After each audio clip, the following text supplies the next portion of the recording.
महत्वपूर्ण बात यह है कि सम्राट अशोक बिहार की धरती के पुत्र थे। बिहार से जुड़े हुए प्रतीकों के प्रति ऐसा लगता है कि कांग्रेस और उसके सहयोगी दलों ने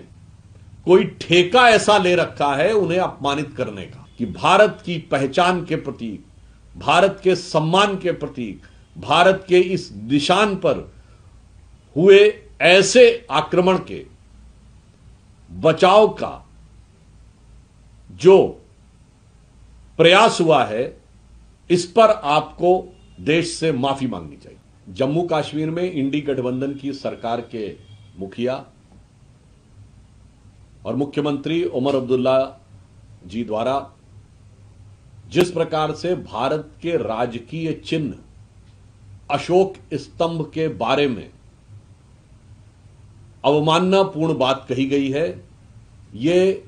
इंडी गठबंधन और कांग्रेस के सहयोगी दलों में भारत की पहचान, भारत के सम्मान के प्रति किस प्रकार के हिकारत का भाव है, उसको यह दर्शाती है। अगर उमर अब्दुल्ला जी को लगता है कि वहां पर यह नहीं होना चाहिए, तो यह कहीं ना कहीं मैं उनसे पूछना चाहता हूं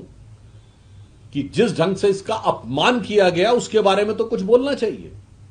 और हजरत बल की मस्जिद मुस्लिम समाज की भारत में सबसे मुकद्दस मस्जिद में से एक है, जहां पर या यूं कहूं सबसे मुकद्दस मस्जिद मानी जाती है, क्योंकि वहां पर यह मान्यता है कि पैगंबर हजरत मोहम्मद साहब का मुई मुकद्दस बाल रखा हुआ है। मगर इसका अपमान उस दिन नजर नहीं आया था जब अक्टूबर 1993 में आतंकवादियों ने कब्जा कर लिया था। तब किसी के दिल में यह बात नहीं आई थी। और आज उमर अब्दुल्ला जी जो इंडी गठबंधन सरकार के नेता हैं जम्मू कश्मीर में, वह यह बात बोल रहे हैं। अशोक का स्तंभ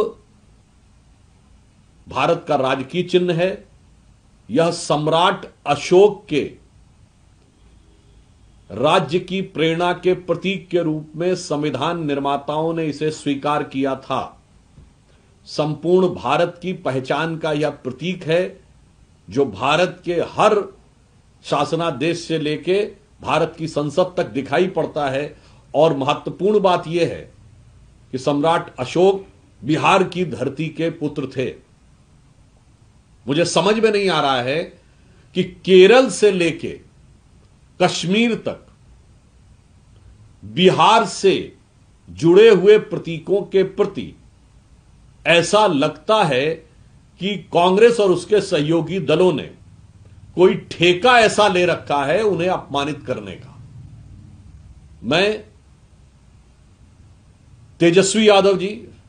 और राहुल गांधी जी से, इन दोनों से साफ पूछना चाहता हूं कि देश की पहचान के प्रतीक के ऊपर यह हमला,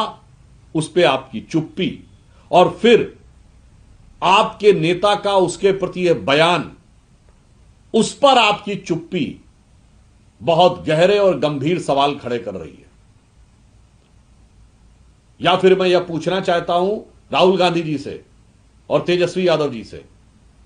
कि तेजस्वी जी तो पटना की उस रैली में थे जो इमारत शरिया ने बुलाई थी, जिसमें उन्होंने यह कहा था कि उनके लिए देश का संविधान बाद में है और उनकी पहचान पहले है। तो मैं इमारत शरिया के झंडा बरदार इन दो बिगड़े दिल शहजादों राहुल गांधी जी और तेजस्वी यादव जी से पूछना चाहता हूं कि क्या उस पर आपने अमल करना इतनी जल्दी शुरू कर दिया है? और बिहार की धरती से जुड़े हुए प्रतीकों, भारत के महान राजाओं में से एक सम्राट अशोक जो बिहार की धरती के पुत्र थे, उनके प्रतीक और भारत के व राजकीय चिन्ह के प्रतीक जो बाबा साहब अंबेडकर के संविधान के ऊपर भी अंकित है, उसके प्रति ऐसे विचार एक बार फिर यह साफ दर्शाते हैं कि यह संविधान को ताक में रख के, संविधान को जेब में रखकर अपनी सियासत को संविधान से ऊपर रखना चाहते हैं और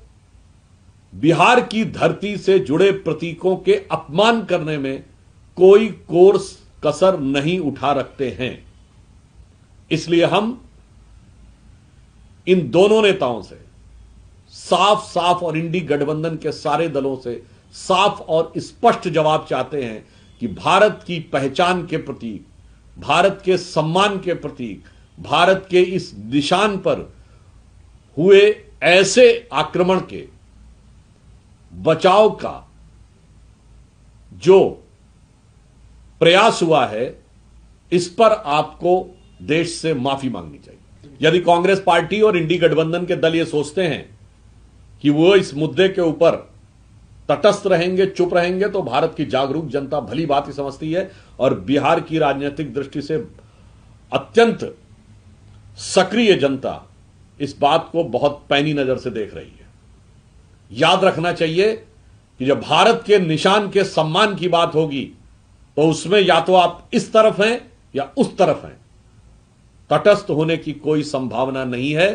तो मैं रामधारी सिंह दिनकर जी की इस पंक्ति से उनको आगाह करना चाहता हूं कि समर शेष है नहीं पाप का। हमारी खबरों से जुड़े रहने के लिए हमारे चैनल को सब्सक्राइब करें और बेल आइकन को दबाएं ताकि खबर की नोटिफिकेशन आपको मिलती रहे।